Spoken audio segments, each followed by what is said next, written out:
Boa noite a todos. Vamos dar continuidade à nossa aula.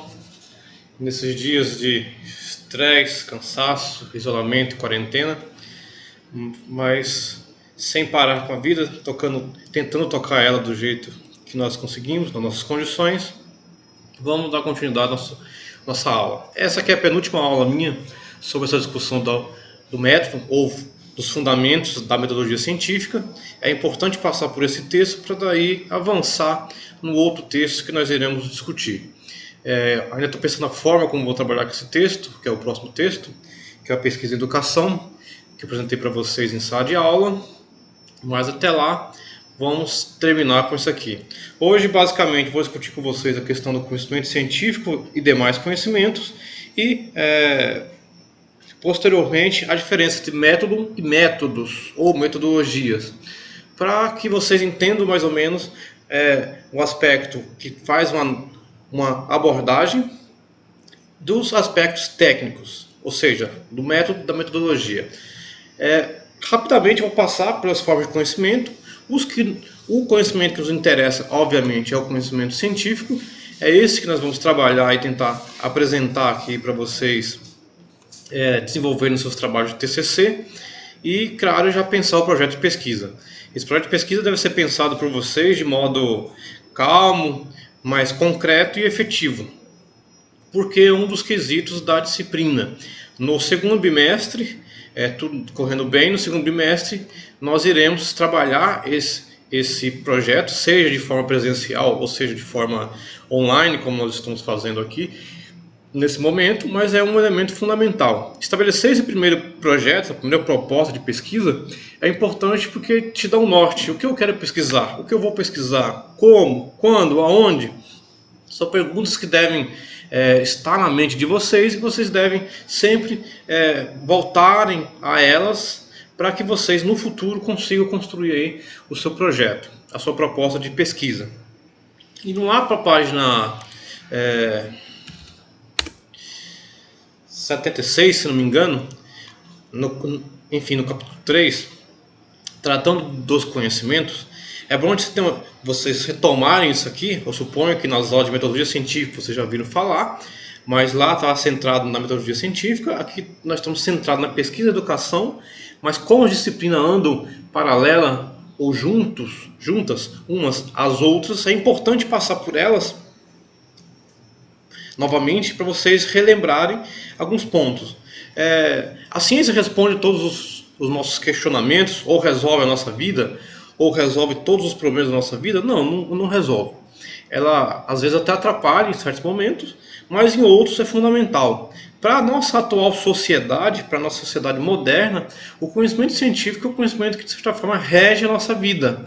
Os outros não precisam ser descartados ou diminuídos, mas na sociedade contemporânea, se pensar historicamente, na sociedade, a partir do momento da sociedade moderna, se implanta, se efetiva com o processo de urbanização e de industrialização, o conhecimento racional, lógico, o conhecimento científico ganha espaço e passa a fazer parte da nossa vida. Seja para contestar ou para afirmar, ele faz parte da nossa vida. O conhecimento científico está em todos os lugares.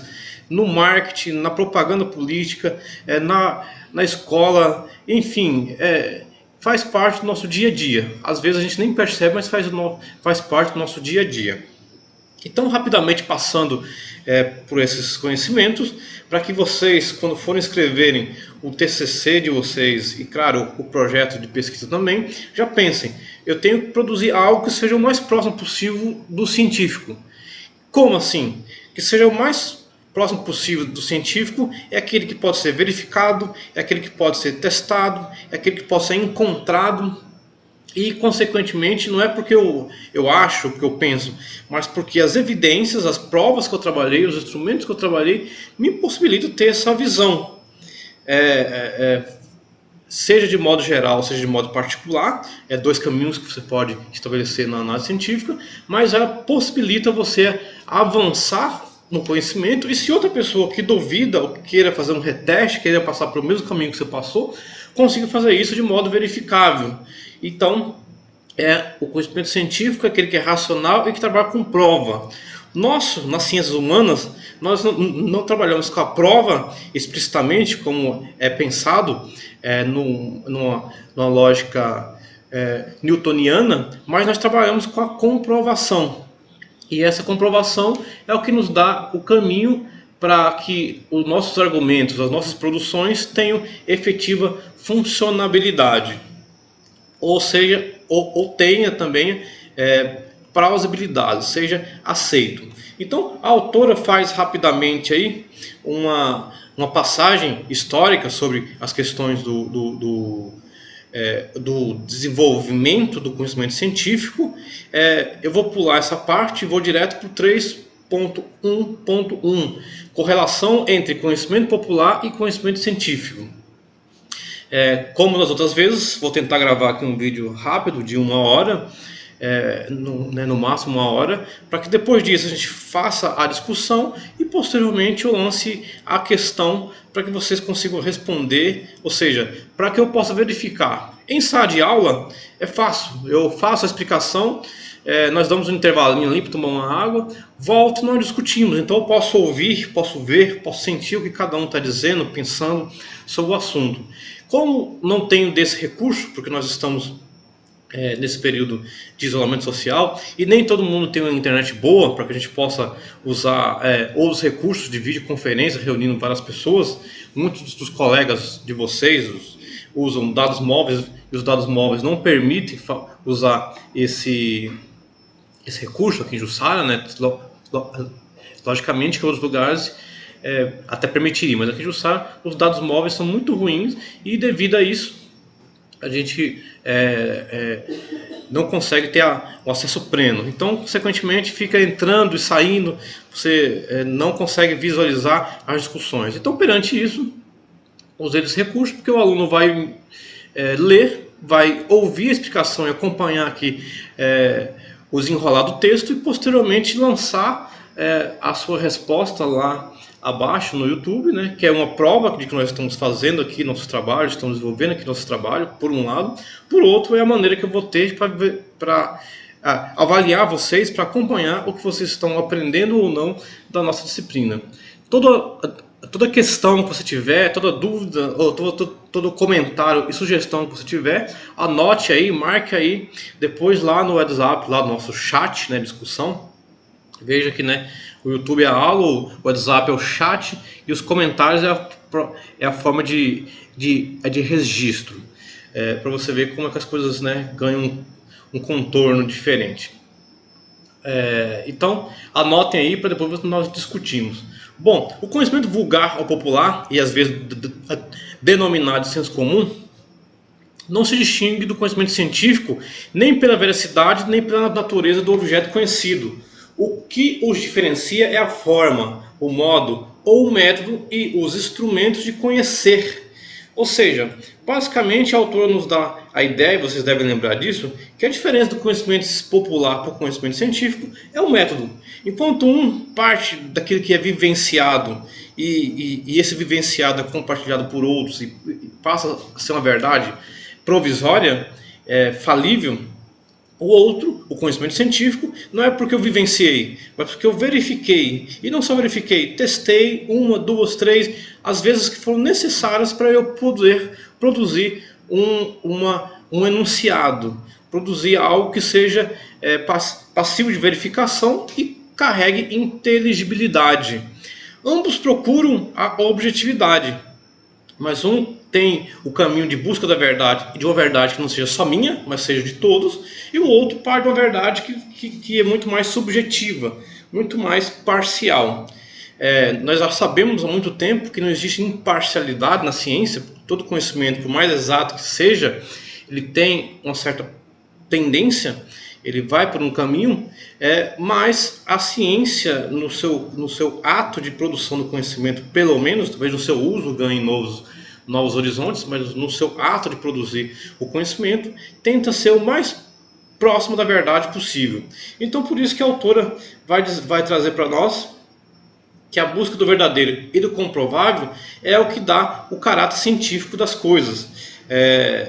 Conhecer que uma planta precisa ou não ser molhada, conforme o exemplo que ela traz aí, é passivo de todas as pessoas. Mas conhecer a natureza vegetal, a particularidade, as formas, os ciclos de desenvolvimento, o tipo de espécie, aí é um elemento da ciência. E aí, tratando disso, a autora traz aí que a ciência não é o único caminho de acesso ao conhecimento e à verdade, como eu já disse para vocês. Existem outros, aqui nós estamos tratando do senso comum e da ciência. O mesmo objeto ou fenômeno, uma planta, um mineral, uma comunidade ou as relações entre chefes e subordinados, pode ser objeto de estudo tanto de uma pessoa quanto de um grupo de cientistas, ou de um grupo de pessoas ou um grupo de cientistas. O que diferencia, como eu coloquei para vocês atrás, na explicação anterior, é a questão do método. Então, o método é o fator fundamental de diferenciação. Com isso, o modo operatório que define o conhecimento é que, no senso comum, há uma certa limitação de percepção e ação, e do conhecimento científico, a característica básica dele é o confronto das teorias, ou seja, aquilo que é afirmado, com outras questões que também são afirmadas, ou com outras teorias que também são afirmadas, e a verificação disso, até que ponto isso pode ou não ser um elemento de abrangência. Veja que tem um dado limitado, um lado abrangente, um lado subjetivo, um lado particular, e ambos devem ser considerados na hora da produção para que a verificação seja possível. Então, tanto o senso comum como o conhecimento científico, ambos almejam, como está posto aqui nesse parágrafo, um conhecimento racional e objetivo, só que um tem uma certa limitação e o outro busca romper com essa limitação e aí sim produzir algo que seja perceptível. De modo didático, aqui na página posterior, a autora vai trazer para nós a característica do conhecimento popular. E aí, ou seja, do conhecimento científico, a sua divisão, nós vamos chegar nele agora mesmo, mas do senso comum ou do conhecimento popular, há alguns elementos básicos. Quais, por exemplo, aqui as autoras nos pontuam alguns. Superficialidade é um conhecimento sensitivo, subjetivo, assistemático e acrítico. Superficial por quê? Porque conforma-se com a aparência, com aquilo que se pode comprovar simplesmente estando junto das coisas, expressando-se por frases do tipo eu vi, eu senti, disseram para mim. O mundo é porque todo mundo diz que é assim e assim por diante. Aqui vocês devem ter em mente que o conhecimento científico trata da perspectiva de que o que serve para um nem sempre vai servir para o outro, por isso da sua particularidade, da sua diferença. É sensitivo, ou seja, refere-se à vivência, a estados de ânimos e emoções da vida diária. Então hoje pode ser uma coisa, mas amanhã pode ser outra, porque afinal de contas, né, depende do quê? Do estado de ânimo, do estado de emoção.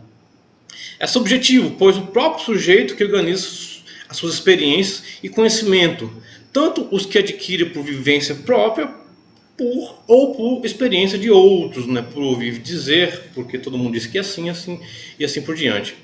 É sistemático, pois a organização não visa uma sistematização das ideias e nem algo que dê validade a elas, mas, ou seja, parte de conhecimentos fragmentados. Porque assim, não, aí já é diferente. Quando você questiona e tenta encontrar uma verdade mais racional, mais sistemática, aí a pessoa, não, mas desse jeito não pensei, assim não for, assim não dá. Ou seja, para ser conhecimento científico tem que ter uma certa sistematicidade, tem que ter uma certa organização, tem que tentar deixar o menos de vazio possível quando você for estudar algo. Por isso que um TCC é complicado. Complicado por quê? Primeiro, a experiência que você vai ter, ou seja, né, trocando as palavras aqui, é a sua primeira experiência de criação acadêmica de algo. Porque até então, nas aulas, você sintetizou, resumiu, reproduziu.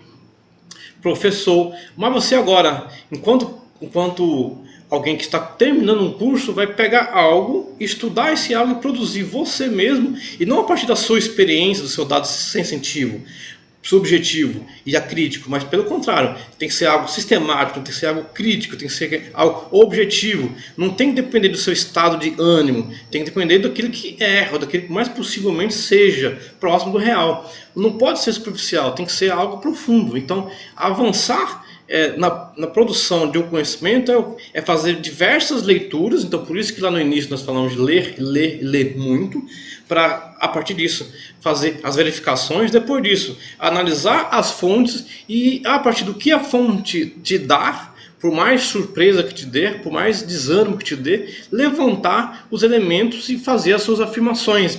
Afirmações que podem ser verificadas quando você diz, olha, eu estou vendo isso a partir desse ponto de vista.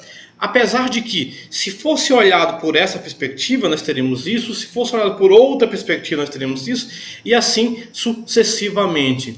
Esgotar as possibilidades de crítica, de questionamento, é o fundamental da ciência, porque se é um conhecimento que serve para mim, serve para você, serve para todos, tem que esgotar todos esses elementos. Por isso que é sistemático e não ao contrário assistemático. Então, se o conhecimento do senso comum, do popular, é assistemático, o conhecimento científico, pelo contrário, é sistemático, racional e lógico dentro das suas possibilidades.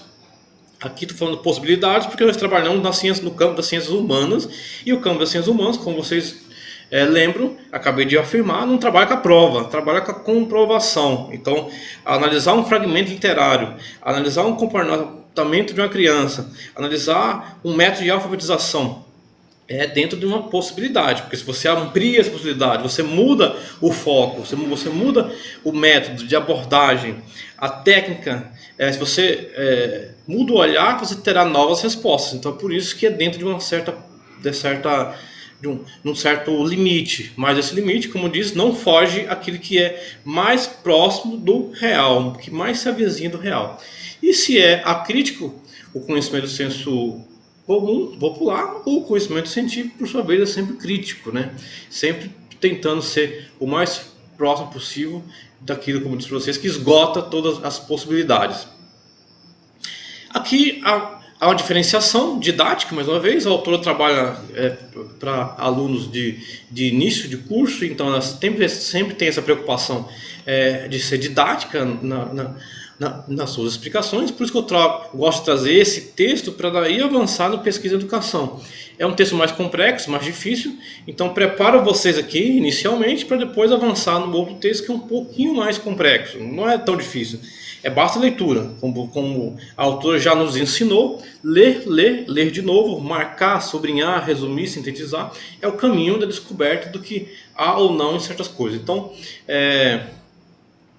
mas pensando do ponto de vista do ensino, do ponto de vista didático, é bom haver uma preparação para ir aprofundar em algo que é um pouquinho mais complexo. Bom, de forma didática aqui, a autora traz a diferença entre um e outro conhecimento.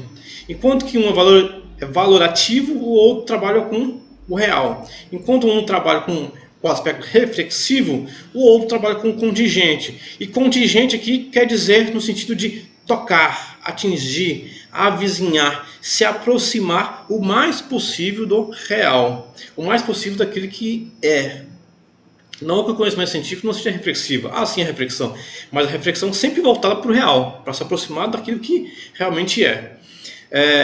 Assistemático, se um é sistemático, como disse para vocês, o outro, pelo contrário, é totalmente sistemático. O conhecimento científico é totalmente sistemático. Verificável, mas aqui verificável, onde tanto eu quanto qualquer outra pessoa pode seguir o caminho para entender por que você chegou a essa conclusão. A outra parte de uma experiência de cada um é muito subjetivo, como já foi posto. Ambos são falíveis, porque tanto um como o outro pode sofrer alterações, erratas, rever o que foi apontado, então ambos são falíveis. O conhecimento científico, por excelência, é um conhecimento que não é pronto e acabado, é sempre um processo inexato. O conhecimento popular e o o científico aproximadamente exato. Exato porque nós já entendemos que a gente nunca consegue realmente chegar totalmente à realidade. A gente sempre vai no contingente, a gente se aproxima, se avizinha o mais próximo do real. Mas totalmente, quanto mais o tempo passa, mais os cientistas percebem, os estudiosos percebem, que a gente não consegue realmente chegar ao real tão concretamente. Justamente por conta de quê? Das mudanças que a ciência, por um lado, e a própria sociedade passa, e vão surgindo novas proposições. Basta ver nesse momento que nós estamos vivendo aí de isolamento, que diversas vacinas, tratamentos, medicações são o que? Verificáveis. Tratamentos que eram para um tipo de doença, até então, né, um tipo de doença, tida como, isso é para isso. Agora começam a ser testadas, verificáveis em outras doenças, ou seja, então nada é pronto. Então depende do momento que a sociedade passa, do momento que a ciência passa, do tempo que nós estamos vivendo, e aí novas conclusões são chegadas, novos elementos são testáveis. Aqui, mais uma vez, a diferença entre conhecimento filosófico e conhecimento religioso é muito próximo um do outro. A diferença básica é o aspecto racional e inspiracional. Enquanto o conhecimento religioso ou teológico parte da inspiração, ou seja, do elemento subjetivo e particular de cada um, o conhecimento filosófico ele parte do elemento racional. A base da ciência ela é filosófica. Quando eu disse para vocês de testar todas as possibilidades, é um princípio filosófico. Um princípio filosófico em que, para você afirmar certa coisa como sendo uma tese, você deve antes testar os outros elementos que poderiam ser contrários a isso, para aí sim você criar algo racional.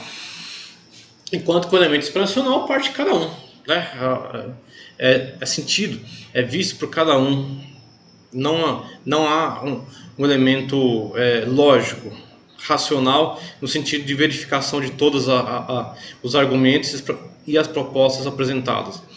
Aqui é muito de cada um, né? É muito subjetivo e particular. E aí as explicações aqui caminham, onde a autora diz que o conhecimento popular é valorativo por excelência, pois se fundamenta numa seleção operada com base em estados de ânimo e emoções, como já foi dito para vocês anteriormente.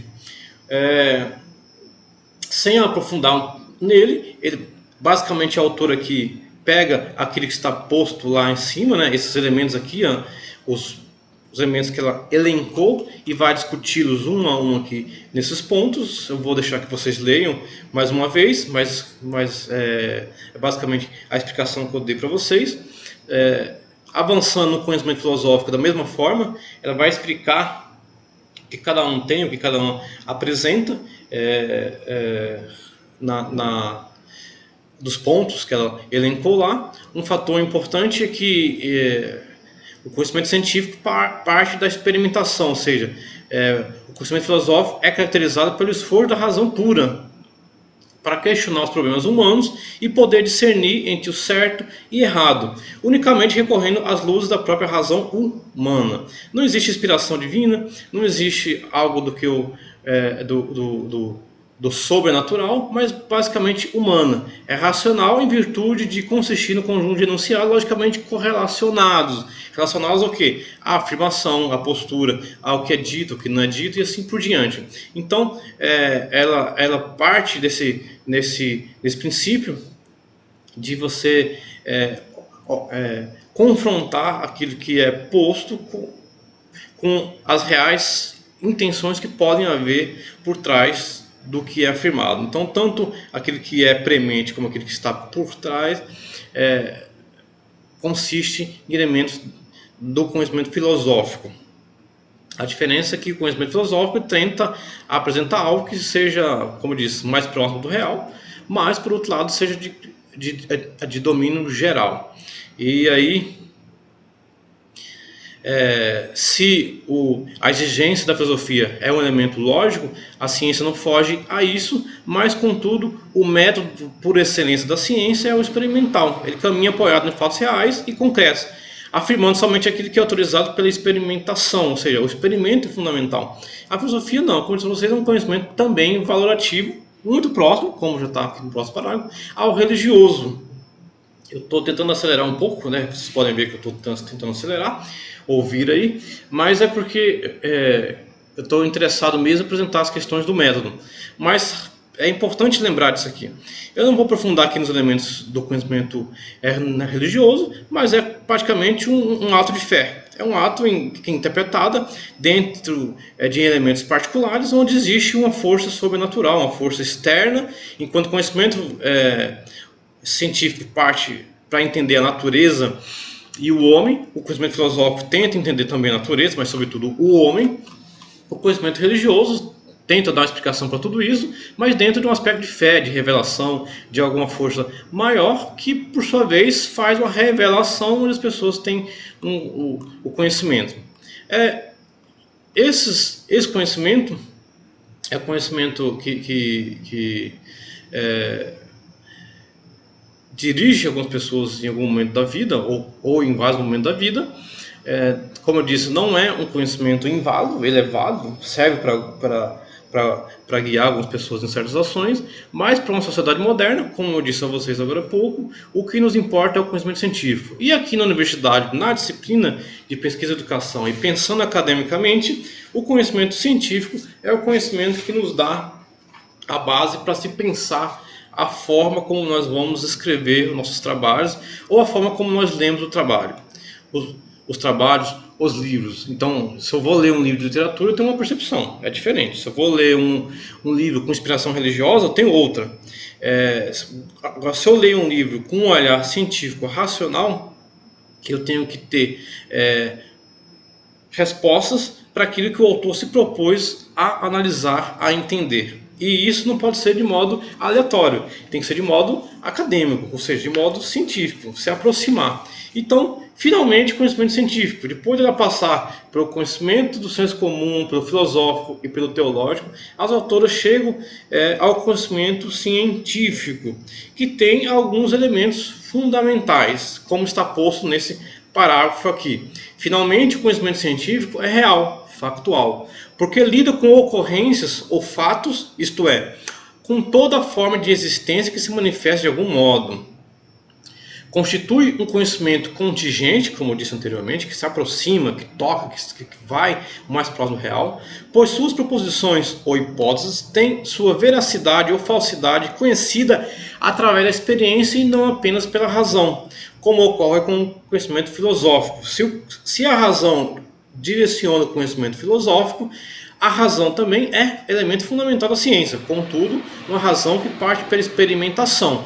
Experimentação aqui no sentido de verificação, testar para poder você dizer não, nas mesmas proposições, nas mesmas condições, quando você aplica esse tipo de elemento, dá o mesmo resultado, ou seja, o resultado sempre vai ser, ou sempre vai ter um denominador comum quando estiver nas mesmas condições.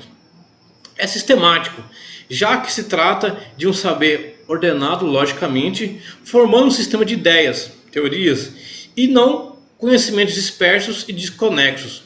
Possui a característica de verificabilidade, a tal ponto que as afirmações, as hipóteses, que não podem ser comprovadas, não pertencem ao âmbito da ciência. Lembrando que a hipótese é sempre uma afirmação provisória, que você pode afirmar, e aí, se afirmada passa a ser isso, se negada ou se não comprovada, não pertence ao âmbito da ciência. Constitui um conhecimento falível, em virtude de não ser definitivo, absoluto ou final, e, por esse motivo, é aproximadamente exato. Novas proposições e o desenvolvimento de técnicas podem reformular o acervo das teorias existentes, como eu disse para vocês. Apesar da separação metodológica entre os tipos de conhecimento popular, filosófico, religioso e científico, no processo de apreensão da realidade do objeto, o sujeito cognoscente pode penetrar nas diversas áreas. Como eu disse para vocês, a autora não trabalha, e eu também considero isso, que um conhecimento se sobrepõe ao outro. Para a sociedade moderna, o de maior destaque, pelo menos em tese, é o conhecimento científico. Esse é o que nos conduz na construção de um prédio, na na definição das cidades, na divisão de renda, na percepção da pobreza, do nível de conhecimento e assim por diante. É esse que define nós. Lógico que os outros não deixam de pertencer. As pessoas que não têm acesso ao conhecimento escolar, acadêmico, se viram de que forma? Com conhecimento popular, filosófico, religioso. Claro que usam o conhecimento científico em muitas coisas no dia a dia, mas nem por isso percebem ou dão a importância que nós, pelo menos acadêmicos, devemos dar, de modo que separemos uma coisa de outra, certo? Uma coisa de outra. Então a autora diz que você pode estudar o homem usando de diversos elementos, ou seja, você pode usar, para falar aqui só do homem, mas enfim, do aspecto do conhecimento popular, você pode usar do elemento filosófico, religioso, científico para estudar o homem, embora depende do que você vai fazer. Para um trabalho de conclusão, para uma tese, para uma dissertação na universidade, você vai priorizar o conhecimento científico. Fora dele, existem outros. O que a gente não pode sair da universidade cegos ou querendo demonstrar que nós sabemos mais que os outros. Mas se você consegue saber mais que os outros, tem que ver se os outros, ou seja, que são do âmbito popular, aceitam o seu conhecimento. Ou seja, é porque muitas vezes nós acadêmicos, de tanto estudar, debater, discutir, achamos que na sociedade, no dia a dia, isso pode ser aplicável à torta e direita. Não, né? A ideia que a autora passa, me parece que isso está também implícito, é que o conhecimento científico tem um lugar. Ele está na sociedade, está em todo lugar, está na nossa vida. Mas nas pessoas, no dia a dia, isso não é tão evidente e nem tão aplicado. Então por isso que a gente deve ter cuidado. Então, explicar um elemento científico de modo que mesmo o conhecimento que não veja isso o perceba, né? Entende? Aí você promove o professamento, o ensinamento, a mudança de comportamento. Mas a imposição desse sobre os outros, isso não pode acontecer. É isso que eu quero dizer. Certo? Enfim, esse parágrafo aqui é importante para vocês entenderem o que eu estou dizendo.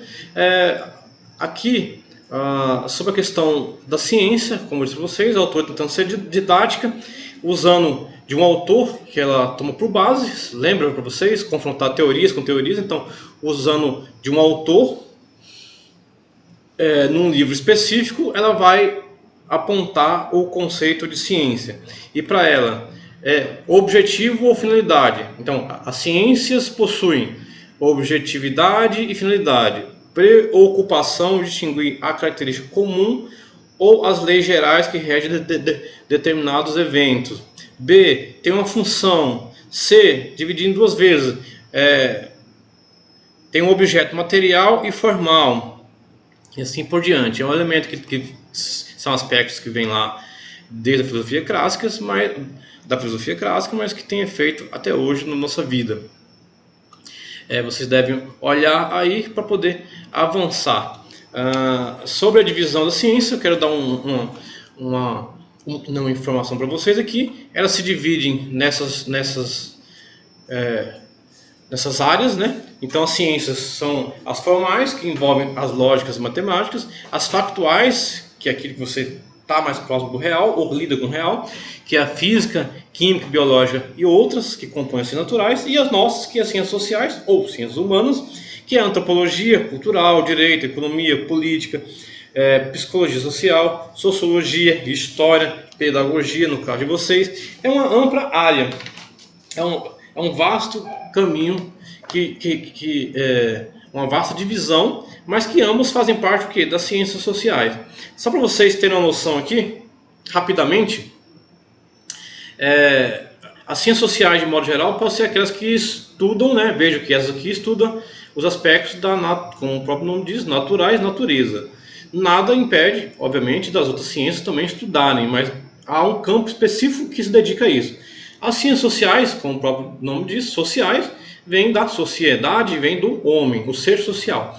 Então, o ser humano tem o ser humano como objeto. Ou, trocando as palavras, as ciências humanas têm o homem como objeto. Então, são as ciências que tratam o quê? Das relações humanas, ou dos humanos em suas relações com a arte, com a beleza, com a própria filosofia, com a própria comunicação. Então,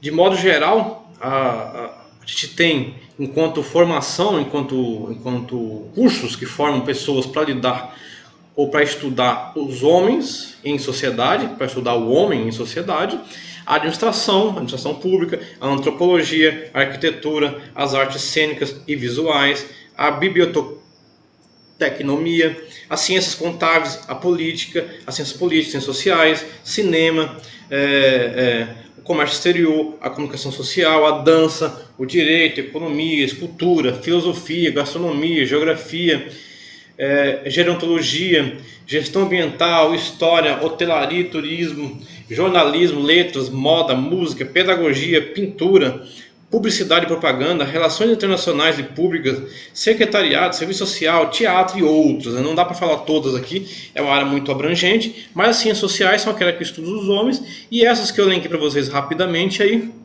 mostra como que a gente não pode centrar no estudo do homem somente numa área. Muitas vezes pega numa área, essa aqui resolve tudo para mim. Calma lá. Por isso que ler muito é importante, porque a leitura nos amplia o horizonte. Você pode encontrar resposta para o seu problema, para aquilo que você quer saber, não na sua área, por exemplo, que é a pedagogia, qualquer área que vocês estão, mas lá na história, lá na sociologia, ou lá na estética, ou lá no marketing.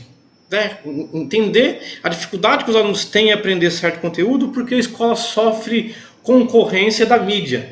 Quem é que estuda a mídia? Bom, o marketing. Ambos estão interessados no homem, tanto a pedagogia quanto o marketing. Mas talvez você vai entender por que a propaganda é muito forte, muito violenta, e consequentemente as crianças acham a escola muito desinteressante, tal, sem utilidade, porque há algo externo à escola que faz com que as crianças mudem o foco, e aí a escola fica em outro lugar. O que a escola tem que fazer? Tem que se adaptar, tem que mudar. Às vezes estudar o marketing para entender uma forma de também o conteúdo ganhar um novo significado. Bom, avançando aí para cumprir o nosso tempo aí de 30 minutos, falar uma hora sem parar não é coisa simples, mas faz parte do momento que nós estamos vivendo. O bacana é em sala de aula, pelo menos a minha visão, né? Em sala de aula, onde todo mundo pode levantar a mão, questionar, participar da aula. Tratando aqui do 4.7, como eu disse para vocês, até o finalzinho, vou tentar acelerar o máximo possível, falar só o essencial de cada um. Há uma diferença entre método e os métodos. O método enquanto elemento de abordagem, então o método enquanto elemento de abordagem, e estão aqui numerados, né? Do A à letra D, da letra A à letra D, e os métodos enquanto mais técnicas. O método vai estar nessa divisão aqui que eu vou ler para vocês rapidamente, e as metodologias têm uma divisão maior. Muitas vezes nós usamos mais de uma metodologia, falando diferente, né? Nós usamos mais de uma metodologia com base em um método para explicar algo ou para entender algo. Porque sempre nós estamos tentando fazer isso. O que nós vamos fazer no nosso TCC é basicamente explicar alguma coisa. Quando eu vou orientar minhas alunas, eu sempre digo a elas: explique isso aqui.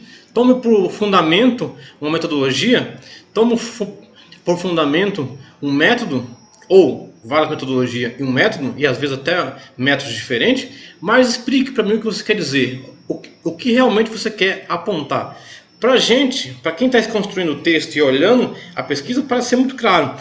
Para o outro, aqui não está. Então, por isso, cabe a nós estabelecer a sistematização, a racionalização, argumentos lógicos e próximos do contingente, próximos da realidade, para que aí tanto a minha explicação fique mais clara, quanto a pessoa também que está ouvindo ou lendo tenha essa explicação clara. Então, método e métodos situam-se em níveis claramente distintos no que se refere à sua inspiração filosófica, ao seu grau de abstração, à sua finalidade mais ou menos explicativa, à sua ação nas etapas mais ou menos concretas da investigação e ao momento em que se situam.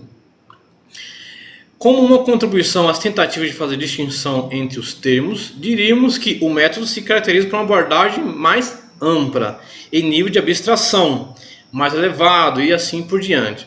Então, o método, basicamente, segundo a autora, nas suas abordagens amplas e em nível de abstração, estão postos em 4 momentos. o método indutivo, cuja aproximação dos fenômenos caminha geralmente para planos cada vez mais abrangentes, indo das constatações mais particulares às leis e teorias. Conexão ascendente. Então, o método indutivo parte do elemento particular para o geral, para as leis. O método dedutivo, como o próprio nome diz, já é ao contrário, que partindo das teorias e das leis, na maioria das vezes prediz a ocorrência dos fenômenos particulares. Então, enquanto um parte do particular para o geral, o outro parte do geral para o particular. Eu sempre digo aos alunos que é importante você, no seu trabalho, tentar trabalhar as duas coisas. Por isso que eu disse para vocês, que às vezes a gente usa mais de um. Eu sempre digo que você deve olhar o particular sem perder de vista o geral, assim como olhar o geral sem perder de vista o particular.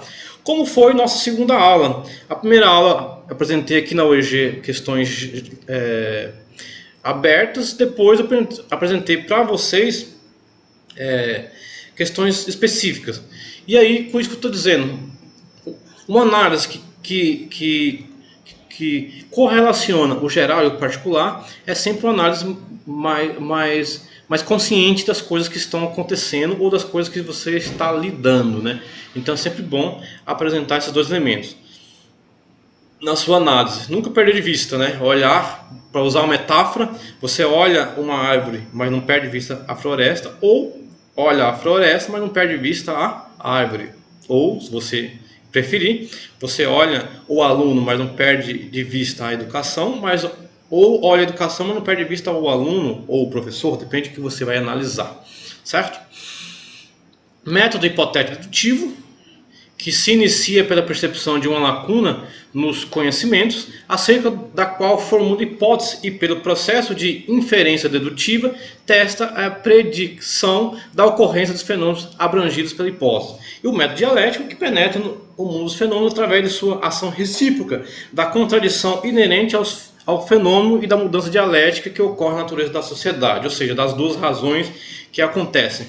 Então, de uma afirmação hipotética, então de uma afirmação dedutiva, você vai chegar à ocorrência para fazer as suas predições, e o método dialético faz a análise nas duas vertentes, né, fazendo a questão de você olhar duas razões. Tem isso, mas também pode ter o seu oposto, pode ter outra razão, nem que seja, não precisa ser oposto, pode ser algo que permita, como nós lemos no texto anterior, a assimilação, a oposição, a analogia e assim por diante.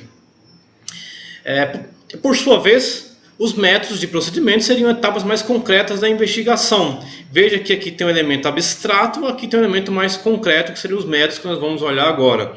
E aí, a autora afirma que poderiam ser os métodos que seriam conhecidos como técnicas pelo uso mais abrangente que se dão no processo investigativo. O método histórico, por sua vez, é aquele que você parte tentando compreender a origem de alguma coisa, fazendo o seu mapeamento histórico, então da onde começou ao estado que está, como o próprio nome diz, é um método histórico. Então vocês podem ler com mais calma aí, mas o método histórico consiste na verificação de acontecimentos, processos e instituições do passado para verificar a sua influência no hoje, ou seja, como ela foi constituída e como está sendo utilizado.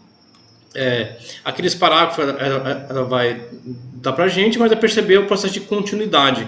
Até que ponto houve permanências, mudanças e transformações de uma instituição dentro do seu processo formativo e aplicativo efetivamente dentro de uma sociedade. O método comparativo, como o próprio nome diz, é o processo de comparação. Você vai comparar sociedades, você vai comparar o próprio método, você vai comparar indivíduos, grupos e assim por diante, fases etárias e assim por diante.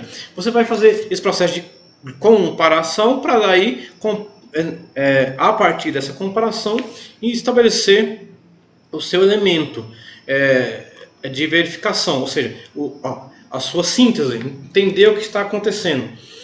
Você pode fazer isso comparando a sociedade capitalista com a não capitalista, e aí a partir disso tirar suas conclusões para ser melhor, para explicar melhor o que eu estou dizendo.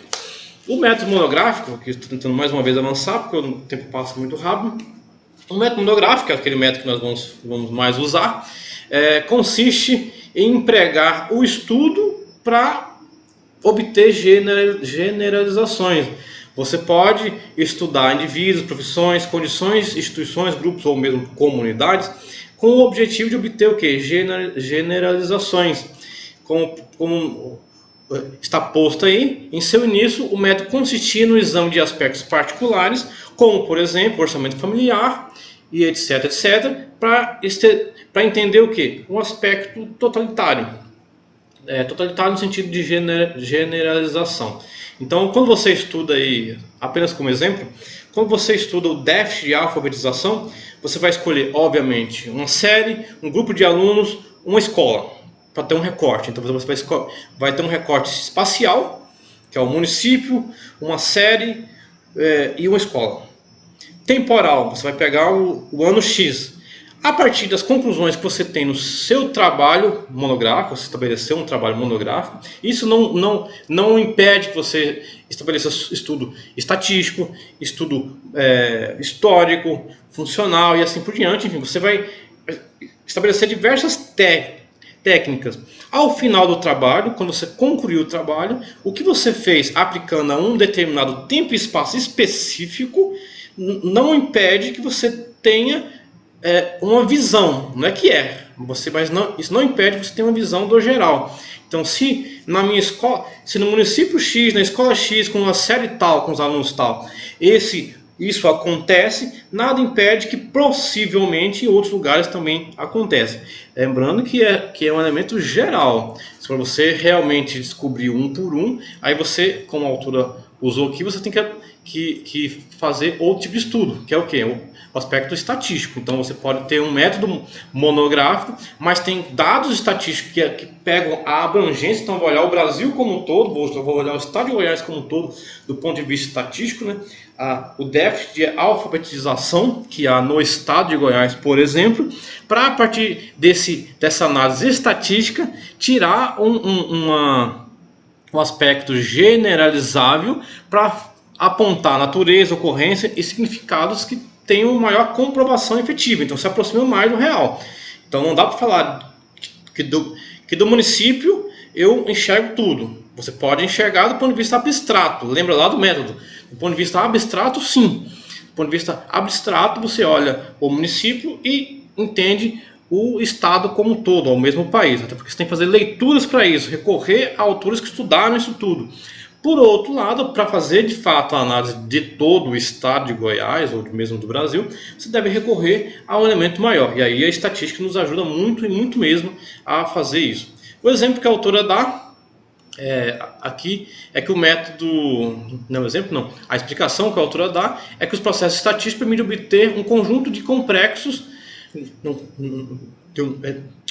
os processos estatísticos permitem obter de conjuntos complexos representações simples e constatar se verificações simplificadas têm relação entre si, como eu falei para vocês.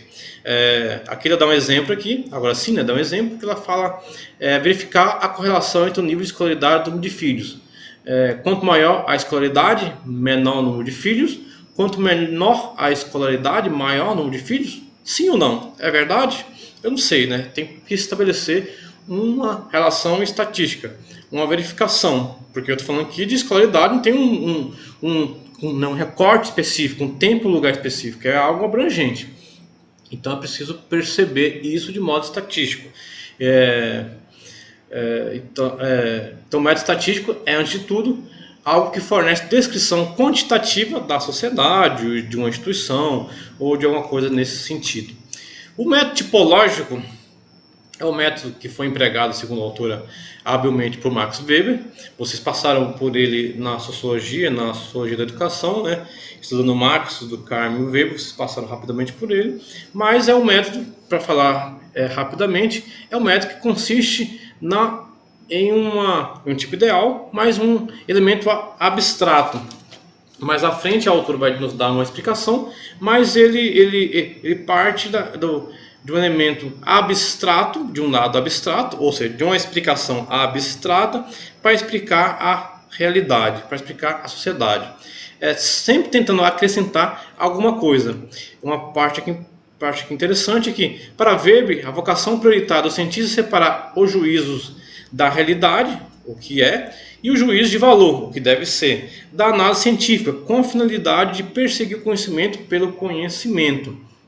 Assim, o tipo ideal não é uma hipótese, mas uma proposição que corresponde à realidade concreta. É abstrato, mas explica a realidade acrescentando elementos a ela, mas que permite ver, seja por comparação, seja por similitude, mas que permite ver. O Weber estudou a sociedade capitalista, e nessa sociedade capitalista você vai dizer que a mudança do comportamento cultural das pessoas vai influir. Então, teoricamente, ele percebeu que a mudança do comportamento das pessoas do ponto de vista cultural permitiu o avanço do capitalismo. Então você saiu daquele comportamento que acumular bens, ter dinheiro era algo ruim, e partiu para o princípio que trabalhar muito, acumular bens, acumular dinheiro era algo bom. Houve uma mudança do comportamento, uma mudança na cultura e, consequentemente, um avanço do capitalismo. Essa é uma das explicações que o Weber traz.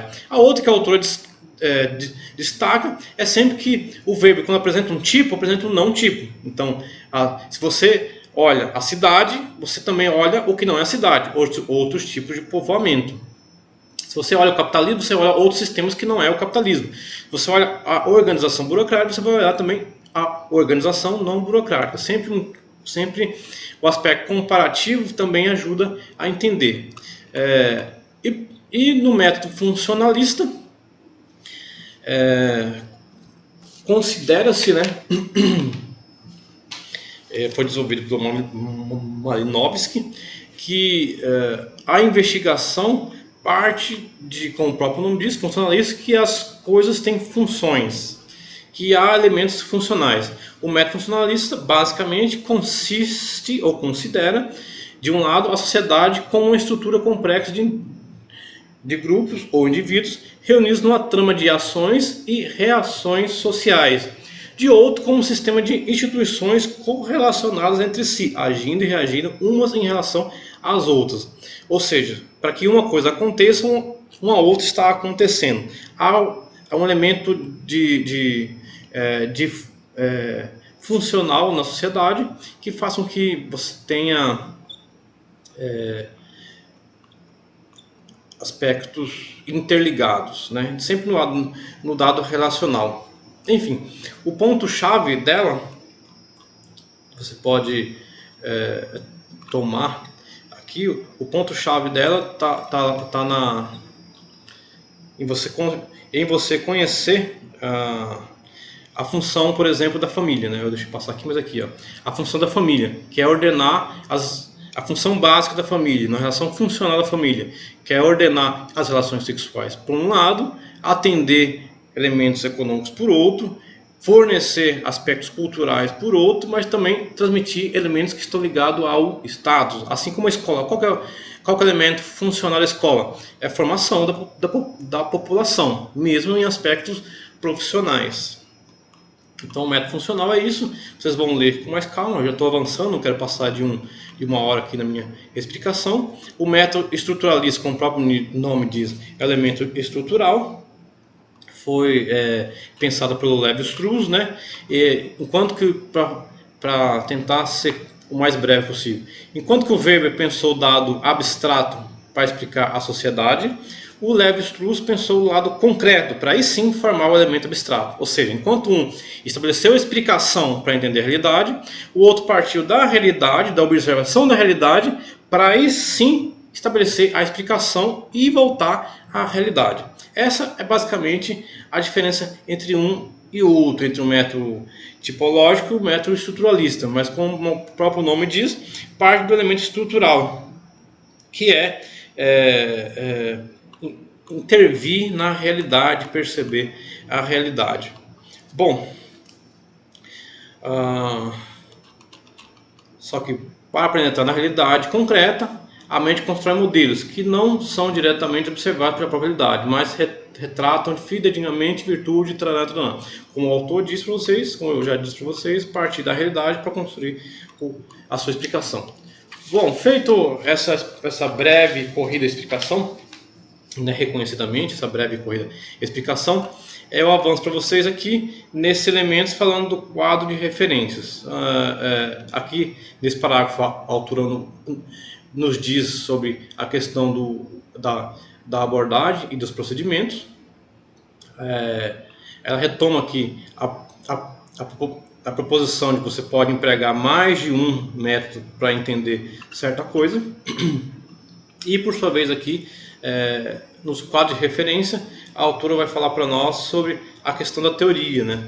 Aí vou finalizar aqui falando para vocês que se por um lado o método está relacionado à questão da técnica, a técnica que você vai usar, então você vai usar a explicação abstrata para explicar a realidade e entendê-la, ou você vai ir à realidade, entendê-la e a partir disso construir uma abstração para que a mente entenda e aí voltar ao concreto, que é o método estrutural, ou você vai a partir do método monográfico, né, que parte de um caso particular, mas estabelece generalização, ou mesmo você vai estabelecer um método histórico que pega da origem de certa coisa e tenta acompanhar o seu processo de mudança, evolução, para chegar a ela, para aí, né, conseguir tirar as suas conclusões. Isso é um aspecto técnico. Para você desenvolver esse aspecto técnico, que é o aspecto metodológico, você precisa da teoria. Aqui é considerada como toda generalização relativa aos fenômenos físicos e sociais, estabelecida a rigor pelo aspecto científico. No início da explicação, eu falei para vocês a questão das teorias.